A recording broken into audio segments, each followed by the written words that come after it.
કુળદેવીને પ્રસન્ન કરવા કઈ આ ત્રણ વસ્તુ કરીશું તો માં ભગવતી કુળદેવી પ્રસન્ન થશે અને જીવનમાં તમામ પ્રકારની શાંતિની અનુભૂતિ થશે.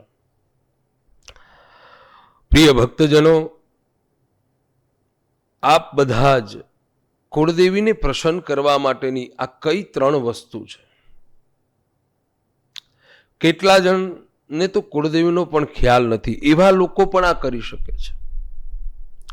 ઘણી વખત દેવી ભાગવતના માધ્યમમાંથી, કથાઓમાંથી આપણને ઘણા બધા એવા ઉપાયો કુળદેવીના તમારા ઘણા બધા કથાકારોના સાથે સાથે ઘણા બધા મારા પણ વિડીયો આપને પ્રાપ્ત થયા હશે. આ ઉત્તમ અને સરળ રસ્તો આપ ઘરે બેઠા કરી શકો છો. જીવનમાં એટલું યાદ રાખવું કે જ્યારે આપણા જીવનમાં દુઃખ આવે છે, કયા કારણે આવે છે. માણસ હારી જાય, મહારાજ મારી ઉપર એટલું બધું દુઃખ પડે છે કે ન પૂછો વાત. શું મારા કુળદેવી મારું કામ નહીં કરતા હોય? આ પ્રશ્ન તમારા બધાના માનસમાં હશે. પણ એક વાત ચોક્કસ યાદ રાખજો કે કુળદેવીનો લીલો છાયો આપણી ઉપર હશે, મીઠો છાયો હશે, ત્યારે બધા જ સુખની પ્રાપ્તિ થતી હોય. પણ આપણી કોઈ એવી ભૂલ હોય તો જીવનમાં આપણને તકલીફો આવતી હોય છે. પ્રારબ્ધથી માણસ સુખી અને પ્રારબ્ધથી માણસ દુઃખી હોય છે. ગત જન્મના કરેલા લેખા જોખા આ જન્મમાં બધાએ ભેગા થઈને પૂરા કરવાના હોય છે. એમાંનું એક જ, એમાંથી નિવૃત્તિ લેવી હોય તો કેવી રીતે આપણને ભગવતી કુળદેવીની કૃપા પ્રાપ્ત થાય?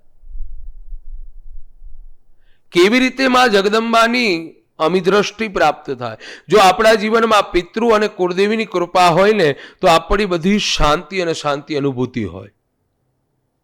પણ ઘણા લોકોને કુળદેવી ખબર નથી, એ પણ આ ઉપાય કરી શકે છે, એ પણ આ કાર્ય કરી શકે છે, એ પણ આ પ્રમાણે કરશે તો ચોક્કસ પરાંબા પરમેશ્વરીની પરમ કૃપા પ્રાપ્ત થશે.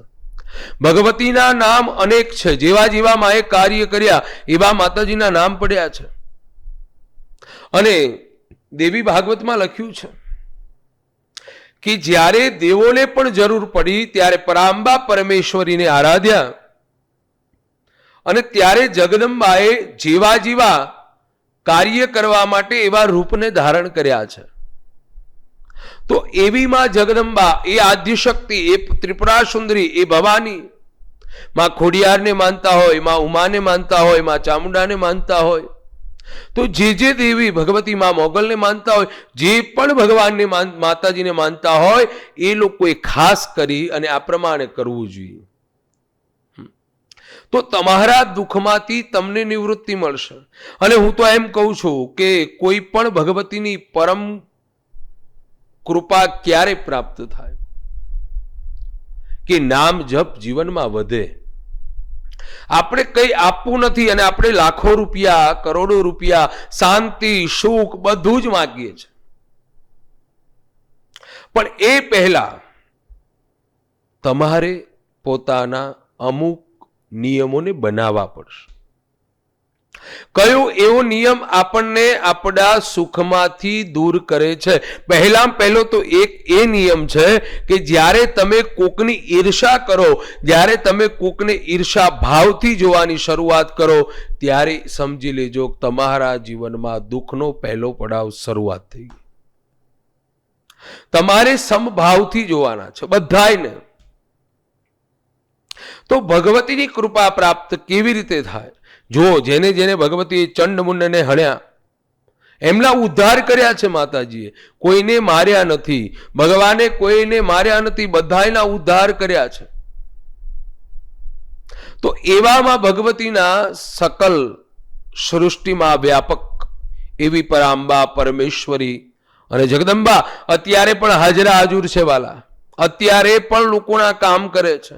અત્યારે પણ તમામ પ્રકારની શાંતિ અને સુખની પ્રાપ્તિ થાય છે. જોઈએ છે કે પંખીના માળા જેવું ગામ, સુંદર અને રળિયામણું ગામ, આપ બધાય ગયા હશો, વ્યાપક હશો અને દર્શન કરજો. એવું સુંદર ગામ છે ભગોડા, એમાં આઈ મોગલનો વાસ છે. તો ત્યાં મોગલમાંના પરમ પરચાવનો એક હમણાંનો પરચો, હમણાં થોડાક સમય પહેલા જ ત્યાં આગળ યજ્ઞ પણ થયા અને સુંદર આનંદ. અને એમાં મોગલ ગમે તે દેવીને આપણે આરાધતા હોય મંગળવારના દિવસે અને રવિવારના દિવસે, આમ તો સવારમાં જાગો ને, કારણ કે કીધું છે કે યા દેવી સર્વભૂતેષુ માં શક્તિ રૂપેણ સંસ્થિતા નમસ્તસ્યૈ નમસ્તસ્યૈ નમસ્તસ્યૈ નમો નમઃ. યા દેવી સર્વભૂતેષુ શાંતિ રૂપેણ સંસ્થિતા નમસ્તસ્યૈ નમસ્તસ્યૈ નમસ્તસ્યૈ નમો નમઃ. આ ભગવતીની પરમ કૃપા, આપણા શરીરમાં જે તત્વ છે, શક્તિ છે, એમાં ભગવતીની કૃપાથી પ્રાપ્ત થાય છે. હે, શિવાલયમાં આપ બધાએ ગયા હશો. દેવાધીશ મહાદેવ છે, પણ ભગવતી પાર્વતીજી ઉપર છે. એટલે જ ભગવાનને આપણે જોઈએ રાધા કૃષ્ણાભ્યામ નમઃ, ઉમા મહેશ્વરાભ્યામ નમઃ, સીતારામાભ્યામ નમઃ. ભગવાને બતાવ્યું છે. આપણે પણ 3 ફેરા આગળ હોય, 1 ફેરો આગળ આપવામાં આવે છે સ્ત્રીને. કારણ શું છે કે શક્તિ સ્વરૂપ છે. તો ભગોડામાં અત્યારે પણ માં ભગવતીના ઉત્તમ પરચાઓ છે, માં ભગવતીની ઉત્તમ પરચાઓ થઈ રહ્યા છે. એમ અંબાજી છે, ગમે તે ભગવતીને આપણે ચાહતા હોય, ગમે તે ભગવતીની આરાધના કરો, પણ ત્યાં આગળ શ્રદ્ધાથી આરાધવાના છે. આજે મહાકાલીને ચાહો છો, આજ મહાકાલીની પૂજા કરો છો, આજ મહાકાલીના નામ જપ કરો છો, 15 દિવસ પછી તમારા જ મિત્ર જો અંબાજીને નામ જપ કરતા હોય, એનું કલ્યાણ થાય, તો પાછા આપણે મહાકાલીને મૂકીને અંબાજી પાછળ નામ જપ કરીએ. વાત સાચી છે, બધા જ એક છે, પણ કોઈ પણ તમે ફરતા ફરતા રહેશો તો મેન જગ્યાએ નહીં પહોંચાય. તમે જે પ્રમાણે નામ જપનો મહિમા વધશે, નામ જપ થવા લાગશે, અને જેમ ધીરે ધીરે ધીરે ધીરે ધીરે ધીરે એટલો બધો નામ જપનો પ્રભાવ બનશે, અને ત્યારે તમારું શરીર, તમારી મનેન્દ્રિયો, તમામ પ્રકારની ઇન્દ્રિયો ભગવતીનું આરાધના કરતા કરતા સ્મરણ આધીન્ય રહેશે. એક અદ્ભુત દિવ્ય એક દ્રષ્ટાંત છે કે એક શહેરમાં રમેશભાઈ નામના માણસ હતા. નામ જપ હું આપને જણાવું. એ રમેશભાઈ પહેલાના સમયમાં જ્યારે રિક્ષા એટલે સાયકલને કવર કરી અને પાછળ કવર હોય, અત્યારે પણ ઘણી ઘણી જગ્યાએ મુંબઈમાં એ પ્રમાણની સાયકલ જોવા મળે. પાછળ 2 જણ બેસી શકે, 2-3 જણ, અને સાયકલ ચલાવી અને પોતે પોતાનું ગુજરાન ચલાવે છે. અને બને છે એવું કે એમને કોઈ સ્કૂલ સાથે કોન્ટેક્ટ થયો, એટલે છોકરાઓને લઈ અને મૂકી આવે છે. એમાં 4 છોકરાઓને રોજે રોજ મૂકવા જતા હતા. એમને પણ એક પરિવાર, 2 છોકરા હતા, એક દીકરી અને એક દીકરીઓ હતો. હવે બને છે એવું દીકરાના મેરેજ કરી દીધા. દીકરાનો મેરેજ કર્યા પછી થોડાક સમય પછી દીકરાને નોકરી પણ સારી હતી, એટલે એમને કામ કરવાનું છોડી દીધું. અને આ બાજુ 20 થી 22 વર્ષના વાળા વીતી જાય છે. પણ એ દરમિયાનમાં દીકરાનું 5 વર્ષ પછી, દીકરાને ત્યાં 2 દીકરા થયા પછી દીકરાને એક્સિડન્ટ થતા એનું નિદાન થાય છે, એ ધામમાં જાય છે. એટલે હવે પાછું જ એ કાર્ય કરવાની એમને જરૂર પડી, કારણ કે બીજું કંઈ આવડે નહીં.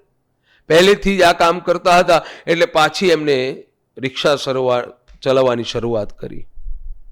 હવે એક દિવસ બને છે એવું 22 વર્ષના વાણા વીત્યા પછી પણ રિક્ષા ચલાવતા ચલાવતા, પેન્ડલ મારતા મારતા હરે રામ હરે કૃષ્ણ હરે રામ હરે કૃષ્ણ હરે રામ નામ મંત્ર કેવો છે, અરે એ મંત્રનો જાપ કરતા કરતા રિક્ષા ચલાવતા હતા. 22 વર્ષ પછી જે દીકરાઓ ને એ સ્કૂલે લઈ જતા હતા, એ દીકરા એક આવી અને રિક્ષામાં બેઠા, બંને 2 દીકરા. એટલે નામ સ્મરણ થતું હતું, એટલે એને પહેલાની સ્મૃતિ યાદ આવે. આપણે ઘણા વ્યક્તિને મળીએ તો એની આદત આપણને ખબર હોય, ભલે આખો બદલાઈ ગયા હોય, પણ આપણે તરત જ એમ કહીએ, વાહ ફલાણા ભાઈ છો ને તમે. તો એમને તરત જ પછી કીધું કે તમે રમેશ કાકા છો? તો કે હા ભાઈ.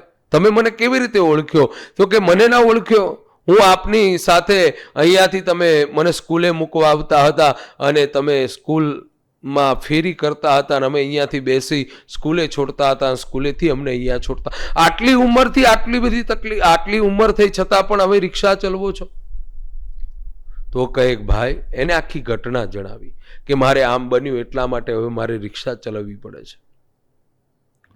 કારણ કે એની અવસ્થા 70 વર્ષની અવસ્થા છે.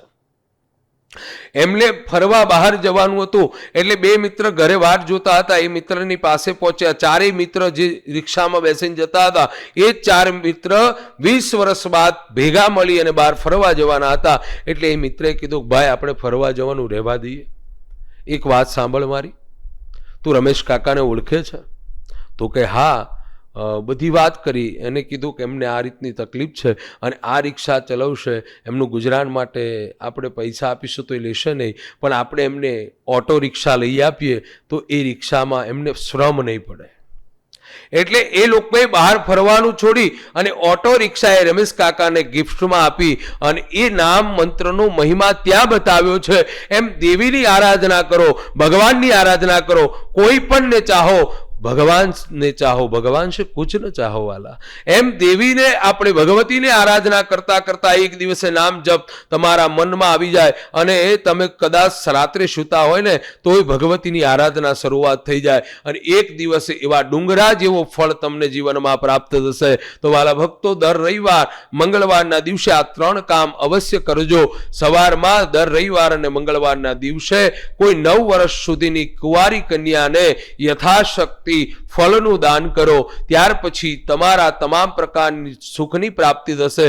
દર રવિવારના દિવસે તમે સવારમાં જાગી અને તમારી માં જગદંબાને, જે કોઈ માં જગદંબાને તમારા આદ્યશક્તિનું નામ જપનો હોય એની આગળ રીમ શબ્દ લગાડી અને 3 માળા કરો. અને ત્રીજો ઉપચાર છે કે રવિવારના દિવસે સંધ્યાનું ટાણું થાય ત્યારે માતાજીની આગળ ગુગળનો ધૂપ ચોક્કસ કરજો. આમ તો રોજે રોજ કરશો તો માની પરમ કૃપા પ્રાપ્ત થશે.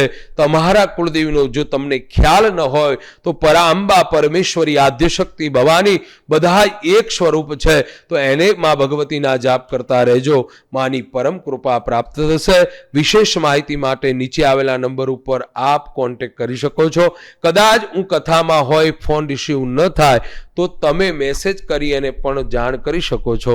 રૂબરૂ મળવા માટે રવિવારના દિવસે આપ મને મળી શકો છો, પણ એ પહેલા તમારે શનિવારના દિવસે મેસેજ દ્વારા માહિતી મેળવી લેવી. કારણ કે હું કદાચ કથામાં બહાર હોય તો આપને રૂબરૂ તારીખ આપું ત્યારે તમે મને મળી શકો છો.